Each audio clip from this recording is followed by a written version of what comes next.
জাবেদা লেখার নিয়মের দ্বিতীয় স্টেপ আজকে দেখো। ব্যবসায় যদি আমি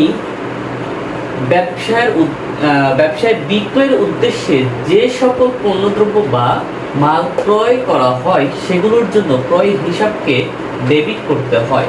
ক্রয়কৃত পণ্য ফেরত দেওয়া হলে ক্রয় ফেরত হিসাব ক্রেডিট করা হয়। আচ্ছা, আমি একটু নিজের মতো করে একটু তোমাদের বোঝাই। সেটা হলো, যদি তুমি বিক্রি করার উদ্দেশ্যে যদি কোনো পণ্য বাজার থেকে কিনে নিয়ে এসো, সেক্ষেত্রে ধরো ফ্রিজের ক্ষেত্রেই হোক, ফ্রিজ তোমার বাসা বাড়ির জন্য সম্পদ, কিন্তু তুমি ফ্রিজের একটা শোরুম দিবা, তখন তুমি যখন ফ্রিজ কিনে নিয়ে আসবা, মানে শোরুমের জন্য যখন তুমি ফ্রিজ কিনে নিয়ে আসবা, তখন তোমার ওই ফ্রিজ কোনো তোমার সম্পদ না।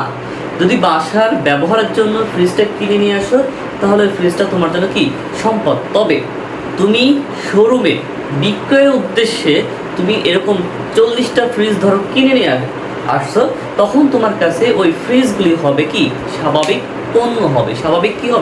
পণ্য হবে।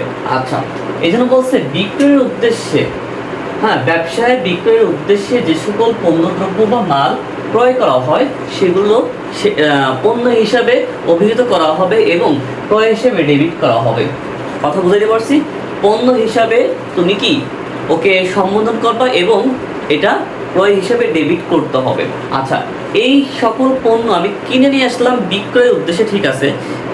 আমি কাঁচামাল ধরো আমি বিক্রয়ের উদ্দেশ্যে পণ্যটা নিয়ে আসলাম, আনার পরে দেখি কিছু পণ্য সমস্যা আছে, তাই পণ্যটা আমার তো ফেরত দেওয়া লাগবে।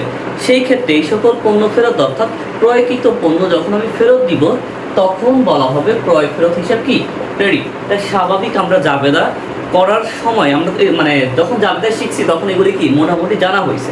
তবে এতটুকু তুমি একটু দেখবা, শুধু জাস্ট একটু কি বেসিকটা আরও স্ট্রং করার জন্য কি এই ক্লাসগুলি আমি নিচ্ছি। আশা করি তোমরা জিনিসটা বুঝবা। আমরা পরবর্তী স্টেপে যাবো।